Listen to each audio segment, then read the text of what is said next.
The early Muslim invasions in India began in the 8th century. Muhammad bin Qasim led the first major invasion in 711 AD, capturing parts of Sindh and Punjab. The true establishment of Muslim rule came with the Delhi Sultanate in the 13th century. Founded by Qutb-ud-Din Aibak in 1206, a former slave and general of Muhammad of Ghor. After Muhammad's assassination, Aibak declared independence and established his own kingdom. The Sultanate was marked by a series of dynasties, including the Mamluks, Khaljis, Tughlaqs, Sayyids, and Lodis. Their rule was characterized by significant architectural achievements and cultural developments.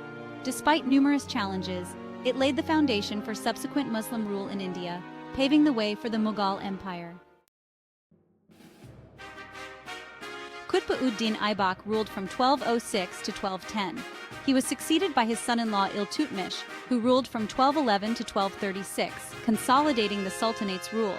His daughter, Razia Sultan, ruled from 1236 to 1240, facing significant opposition from the nobility. The Khalji dynasty began with Jalal-ud-Din Khalji in 1290, succeeded by Alauddin Khalji, known for his military conquests and economic reforms. The Tughlaq dynasty followed, with Ghiyas-ud-Din Tughlaq ruling from 1320 to 1325, and his son Muhammad bin Tughlaq from 1325 to 1351. Muhammad bin Tughlaq is remembered for his eccentric policies, such as the transfer of the capital to Daulatabad. The Tughlaq dynasty eventually gave way to the Sayyid and Lodi dynasties.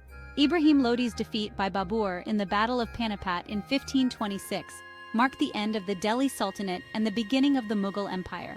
Each ruler left a unique mark on India's history, shaping its cultural and political landscape. The Mughal Empire was founded by Babur in 1526.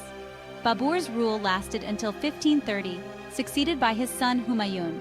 Humayun ruled from 1530 to 1540, and again from 1555 to 1556, after regaining his kingdom.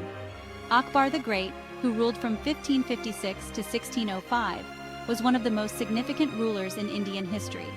His reign was marked by military conquests, administrative reforms, and cultural patronage. Akbar's successors, Jahangir, Shah Jahan, and Aurangzeb, continued to expand and consolidate the empire. Aurangzeb's long reign saw the peak of the Mughal Empire's territorial extent, but also the beginning of its decline. After Aurangzeb's death in 1707, the Mughal Empire quickly weakened. By the mid-18th century, the once mighty Mughal Empire was a shadow of its former self. Apart from the Delhi Sultanate and the Mughal Empire, several other Muslim dynasties played important roles in Indian history. The Bahmani Sultanate, established in 1347, ruled over the Deccan region until 1527. The Bahmani rulers were known for their contributions to art, architecture, and culture. After the decline of the Bahmani Sultanate, the region saw the rise of the Deccan Sultanates, including Bijapur, Golconda, Ahmadnagar, Bidar, and Berar. Each kingdom had unique contributions to India's cultural and architectural heritage.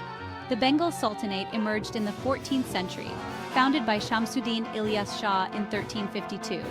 The Bengal Sultanate was known for its prosperity and cultural achievements. The Kingdom of Mysore, under rulers like Tipu Sultan, also stands out for resisting British colonial expansion. Despite his efforts, the kingdom eventually fell to the British in the Fourth Anglo-Mysore War. The decline of Muslim rule in India can be attributed to various factors. Internal strife and succession disputes weakened their ability to govern effectively. Corruption and inefficiency within the administration further exacerbated these problems. External invasions, such as Nadir Shah's in 1739, dealt severe blows to Mughal authority. The rise of regional powers like the Marathas and Sikhs challenged Muslim dominance. Economic decline due to heavy taxation and constant wars drained state resources. The arrival of European colonial powers, particularly the British, was the final nail in the coffin. The British East India Company exploited political fragmentation and economic vulnerabilities. Through wars, treaties, and alliances, they gradually took control of vast territories in India. The British East India Company initially came to India for trade, but soon realized the potential for political and territorial control. The Battle of Plassey in 1757 marked the beginning of British dominance in India.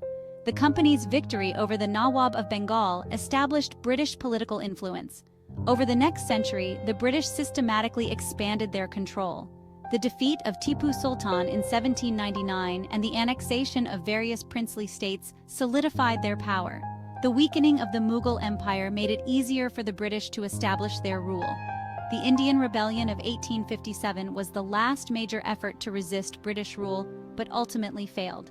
In 1858, the British Crown took direct control, marking the end of the East India Company's rule and the beginning of the British Raj. The legacy of Muslim rule continues to influence the cultural, architectural, and social fabric of modern India.